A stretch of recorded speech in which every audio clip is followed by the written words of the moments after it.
Good day.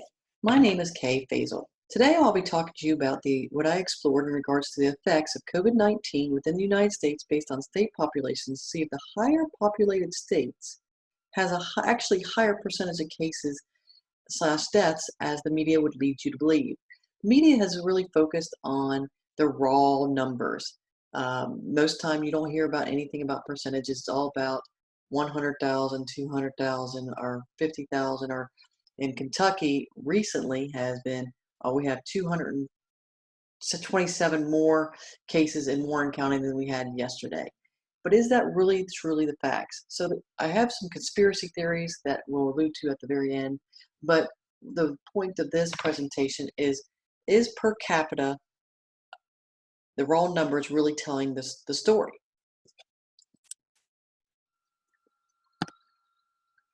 I'll apologize immediately on this. I spent several hours, and that is not a joke, in regards to trying to get this to show as a full screen. I changed aspect ratio. I tried minimizing some things, and for some odd reason, when it goes from raw data to presentation mode, a couple of these two slides just cut off a little bit. So anyway, all right. So what has the media been focusing on? We've been focusing on the curve, or the curve of trying to curve that bell to go back down so the medical staff can handle the amount of cases that are coming into their facilities.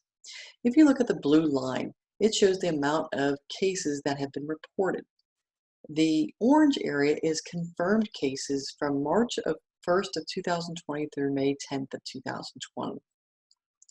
If you look at the blue area, or I'm sorry, not the blue, the red area at the bottom, you can see it's a drastic differential of the amount of deaths versus reported cases of COVID-19.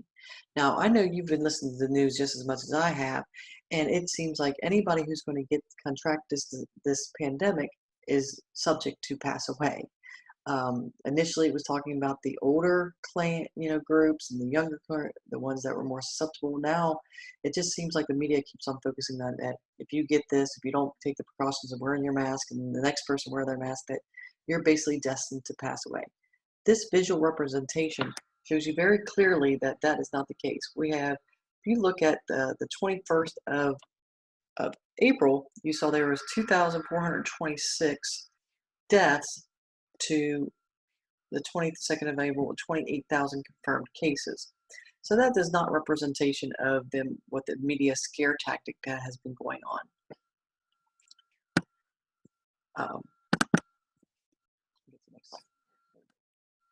And from, again, March from 1st, 2020 to May 20th of 2020, 1,325,000 reported cases, confirmed cases to 79,374. That's a drastic drop. That is only 6% of the entire United States population that has passed away from the COVID-19. And again, conspiracy theories later.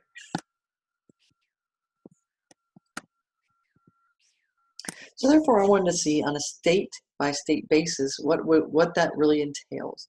So I kind of narrowed it down to the top 15 states that had the most reported confirmed cases and confirmed deaths.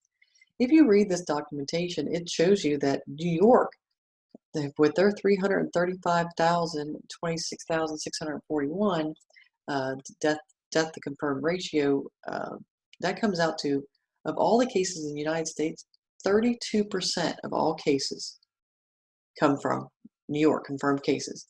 38% of all deaths from the COVID is in the state of New York. If I was in New York right now, that is a very scary number. The next state is, the next highest ratio state is New Jersey, with their 77,793 to 9,256 deaths. That seems like a very low number, but if you also look at what the state is, state of New Jersey is, it's a very small state. So on the next slide, we'll show you the difference of the amount of cases versus the state size to see what that percentage in regards to population ratio differential is. So is the raw numbers, something about this slide tells you does this tell you the real story? It tells you numbers like, oh my goodness, Washington doesn't look too bad with 16,000 versus, Connecticut, which is a much smaller state, having 33,000 cases. That's staggering.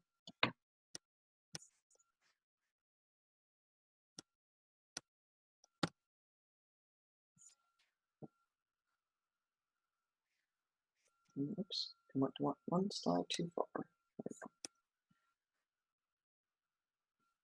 So this slide depicts the red is the amount of cases reported and the higher amounts of states, and then the lighter colors are lower confirmed cases.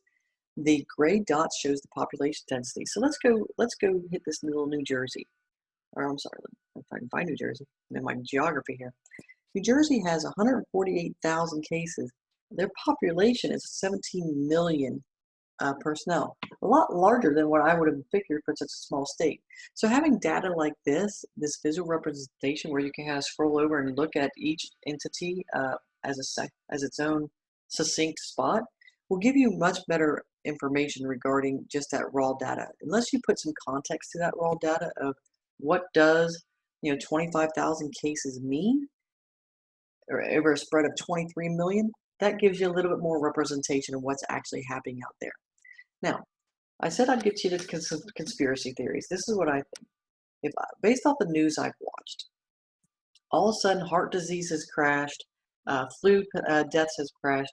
So there is this data to a certain point is only representative to the best of their abilities. I don't think anyone's falsifying documentation, but it's based off of there's a lot of the symptoms of the COVID is the same symptoms for other ailments.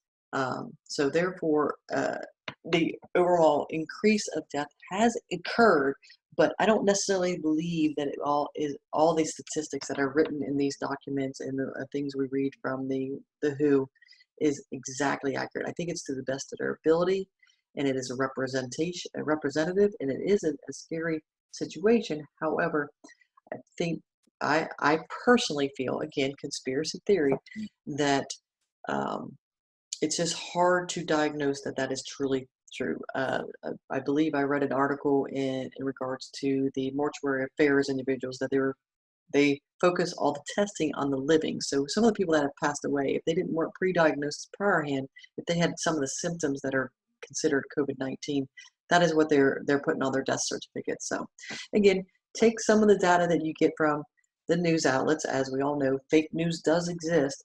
I don't think it's conspiracy theory on purpose, but do take everything that you read and analyze with a grain of salt. So anyway, thank you very much, and you have a great day.